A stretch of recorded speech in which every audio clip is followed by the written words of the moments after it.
নমস্কার বন্ধুরা, শিউলি রান্নাঘরে আপনাদের সকলকে স্বাগত। আমি শিউলি আজকে আবার একটি নতুন রেসিপি নিয়ে আপনাদের কাছে চলে এলাম। তো প্রচণ্ড গরম পড়েছে, তো এই গরমের দিনে শরীর মন ঠান্ডা রাখতে অবশ্যই সবাই আমের শরবত খাবেন। তো আজকে আমি আম পড়ার শরবত বানাবো। কাঁচা আমেরও শরবত হয়, তো আম পড়ার শরবত আমি কিভাবে বানাই সেটাই শেয়ার করছি। এই শরবতের জন্য প্রথমত দুটো আম নিয়েছি, আমটা খুব ভালোভাবে ধুয়ে নিয়েছি। যেখানে বড়াটা থাকে সেটা সেই জায়গাটা বাদ দিয়ে আর দেখুন একটু তেল মাখিয়ে নিচ্ছি, সরষের তেল আমি একটু হাত দিয়ে মাখিয়ে নিলাম। এবারে আমগুলো পুড়িয়ে নেব। তো এখানে দেখুন যেটাতে রুটি সেঁকা হয় সেটা নিয়েছি, আর পোড়ানোরও একটা জিনিস পাওয়া যায়, সেটা দিয়েও আপনারা পুড়িয়ে নিতে পারেন। তো দেখলাম লেট হচ্ছে, তো আমি দেখুন গ্যাসের মধ্যে দিয়ে আমি খুব তাড়াতাড়ির মধ্যে পুড়িয়ে নিচ্ছি। কিছুক্ষণ পর পর উল্টে দেবেন, তাহলে কি হয় সব সাইডটা ভালোভাবে পুড়ে যাবে। নয়তো কাঁচা থাকলে মানে সেই জায়গাটা নরম হবে না। খুব সুন্দরভাবে আমি দেখুন পুড়িয়ে নিয়েছি, দেখেই বুঝতে পারছেন কত সুন্দর পুড়ে গিয়েছে আমটা। এবার আমের যে উপরের পোড়া খোসাটা সেটা কিন্তু ফেলে দিতে হবে। তো আমি অন্য আরও একটা পাত্র নিয়েছি, তো এখানে আমি এভাবে ছাড়িয়ে নিচ্ছি আর ওই পাত্রের মধ্যে নিয়ে নেব।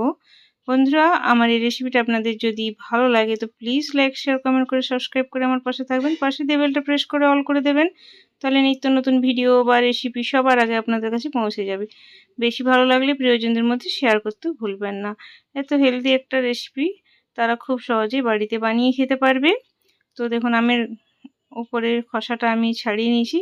হাতটা পরিষ্কার করে ভালোভাবে ধুয়ে নেবেন, তারপর এভাবে চটকে নেবেন। আমের যে পাল্পটা সেটা বের করে নেবেন। তবে এটা হাতের সাহায্যেই খুব ভালো বের হবে, এটা চামচের সাহায্যে কিন্তু বের হয় না। আমি দেখুন দুটো আম থেকেই পাল্পটা বের করে নিয়েছি। এবার একটা মিক্সির ছোট জারে আমি নিয়ে নেব। এখানে আমি কিছু উপকরণ দেব, যেমন প্রথমেই এখানে আমি একটু মিষ্টির জন্য চিনি দিচ্ছি। আমটা কেমন টক আছে সেই হিসাবে চিনিটা দিয়ে নেবেন। আমি যেহেতু 2 গ্লাস শরবত বানাবো সেই হিসাবে আমি কিন্তু এখানে সব কিছু উপকরণ দিচ্ছি। আমি এখানে একটু আমটা খুবই টক ছিল, তার জন্য আমি 4 চামচ আমি চিনি নিয়েছিলাম। একটু বিট লবণ দিলাম হাফ চামচের মতো, আর সামান্য আমি নর্মাল লবণও ব্যবহার করলাম।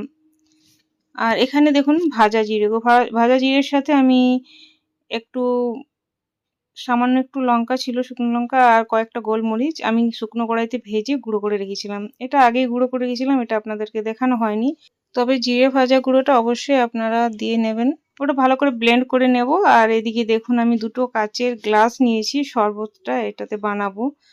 বরফ টুকরো নিয়েছি 4টে করে, তো 3টে 4টে 5টা যতগুলো ইচ্ছে বরফ টুকরো নিতে পারেন, কারণ যত ঠান্ডা ঠান্ডা হবে খেতে কিন্তু খুব ভালো লাগবে।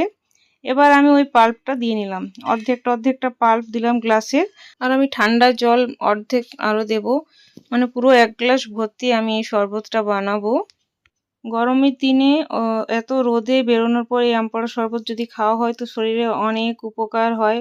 অবশ্যই আপনারা বাড়িতে বানিয়ে খাবেন। আম পোড়ার শরবত পারফেক্টভাবে তৈরি হয়ে গিয়েছে। দেখুন দেখতে কি লোভনীয় হয়েছে, খেতেও অপূর্ব লাগে। ছোট বড় সবাই খেতে পারবে এরকমভাবে যদি বানানো হয়। দেখুন খুব সুন্দর হয়েছে। আজ তাহলে আসছি, পরে একটি নতুন ভিডিও বা রেসিপি নিয়ে আবার দেখা হবে। ধন্যবাদ ধৈর্য ধরে ভিডিওটা দেখার জন্য। Thanks for watching.